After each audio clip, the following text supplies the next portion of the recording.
Izin bertanya Ustadz, bagaimana definisi Islam dengan kata menyerah, mengalah, dan merendah? Apakah dalam Islam itu semua sama atau ada klasifikasi definisi tertentu Ustadz? Ya, terima kasih jazakallahu khair atas pertanyaan yang sangat bermanfaat, bahwa mengalah dan tadi apa? Mengalah dan menyerah, mengalah sama apa sih? Oh, merendah. Menyerah jelas itu makna dari Islam sebagaimana penjelasan Al-Imam At-Tabari, dan itulah makna etimologi atau makna bahasa dari Islam, karena Islam adalah sebuah kata bahasa Arab yang baku. Adapun mengalah itu salah satu ajaran di dalam agama yang konsepnya menyerah kepada Allah tadi. Artinya dalam beberapa kondisi yang tidak mungkin kita jelaskan pada saat ini karena bukan konteksnya, kita diminta untuk mengalah. Kita diminta untuk mengalah untuk kemaslahatan yang lebih besar. Dan contohnya Nabi mengatakan, wa mazadallahu abdan bi'afin illa izza. Dan tidaklah Allah menambah seseorang hamba karena dia memaafkan dan mengalah kepada orang lain, kecuali Allah akan angkat derajatnya. Begitu juga dalam konteks hubungan rumah tangga, di beberapa kesempatan Allah terangkan seperti dalam ayat surat An-Nisa 128, tapi kalau kita bahas ayat ini terlalu singkat, bisa jadi bisa rame gitu ya. Ada mungkin waktunya kita bahas, tapi di ayat tersebut itu pun juga diajarkan konsep mengalah. Jadi Allah katakan, wa ini imra'atun khafat min ba'liha nusyuzan aw i'rada fala junaha 'alaihima an yusliha bainakuma sulha wa sulhu khair. Apabila seorang wanita melihat suaminya mulai berpaling dan dan rentan melakukan kezaliman, tidak ada salahnya untuk duduk bareng, bicara dari hati ke hati, dan kalau perlu ngalah kata Allah. Wa uhdiratil anfusyuh, dan jiwa manusia itu memang pelit banget kalau disuruh ngalah gitu loh. Jangankan ngalah itu kan kita berikan hak kita.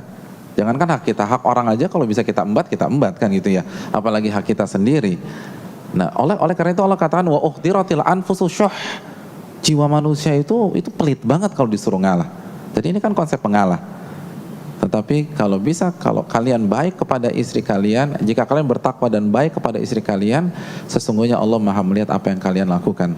An-Nisa 128. Jadi itu konsep mengalah.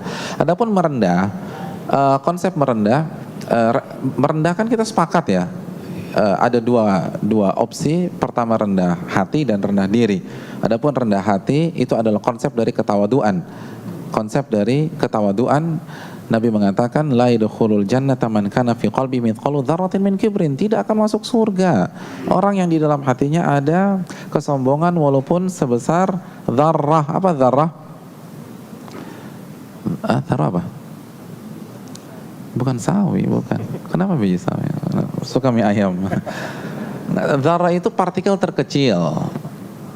Jadi dulu waktu saya sekolah kalau nggak salah atom ya, tapi katanya ada partikel lebih kecil dari atom.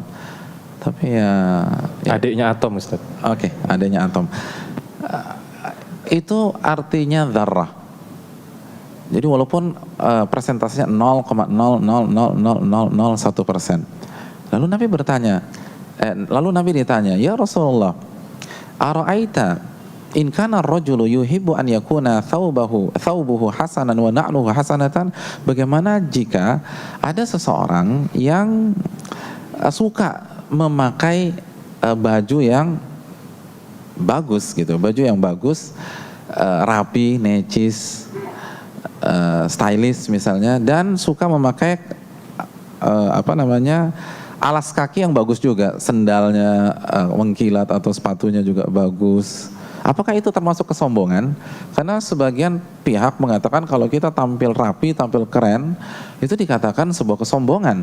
Kata Nabi, innallaha jamil yuhibbul jamal. Sesungguhnya Allah zat yang maha indah dan menyukai segala bentuk keindahan selama tidak haram. Lalu Nabi katakan, al-kibru batul haqq wa ghamtun nas. Kesombongan adalah sikap menolak kebenaran dan meremehkan manusia. Meremehkan manusia. Nah, lawan dari meremehkan manusia adalah rendah hati. merasa diri lebih banyak dosa daripada manusia, merasa diri orang lain itu lebih bertakwa daripada kita. Itu konsep yang harus ada di dalam Islam. Bahkan Al-Hasan Al-Basri menyatakan bahwa inti dari atau puncak dari ketawaduan dan zuhud adalah ketika seseorang keluar dari rumahnya, wa alla yalqa rajulan illa dhanna annahu khairun minhu aw kama qala. Lalu dia bertemu dengan seseorang dan dia rasa orang itu lebih baik daripada dirinya. Lebih baik daripada dirinya. Jadi walaupun casingnya maksiat, casingnya orang fasik, atau penampilannya jauh dari Islami, kita harus melihat orang tersebut lebih bertakwa daripada kita. Bisa jadi dosanya lebih kecil daripada kita. Bisa jadi kita yang rajin sholat, kita yang sudah hijrah, kita yang sudah hijabers, ada di dalam hati kita kesombongan, ria, nggak ikhlas, ingin tampil, dan itu lebih fatal daripada dosa-dosa atau kemaksiatan yang mereka lakukan. Itulah konsep rendah hati. Makanya menariknya di Islam ada konsep amar ma'ruf nahi mungkar, mengajak yang ma'ruf dan mengingkari kemungkaran, mengkritik kemungkaran, atau menyalahkan yang salah. Tetapi bukan berarti ketika kita menyalahkan yang salah, kita merasa lebih baik daripada orang yang salah. Tidak, itu hanya sebuah tanggung jawab moral saja. Karena Allah yang memerintahkan, kuntum khairu ummatin ukhrijat linnas ta'muruna bil ma'ruf wa tanhauna 'anil munkar wa tu'minuna billah. Kalian adalah umat terbaik yang diangkat dari permukaan bumi ini, yang dikeluarkan oleh Allah. Kalian beriman, kalian mengajak yang ma'ruf, dan kalian mencegah yang mungkar. Itu saja, tidak lebih tidak kurang.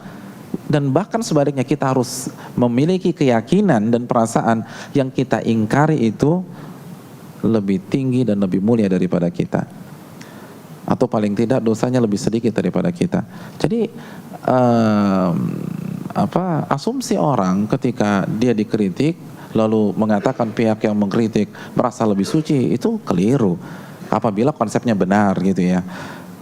Konsep dalam Islam, bahkan dalam mengkritik sekalipun, itu karena kita tidak mau sahabat kita, saudara kita salah, itu aja. Adapun masalah mana yang lebih bertakwa, bisa jadi dia lebih bertakwa daripada kita. Itu konsep merendah. Allah ta'ala misal.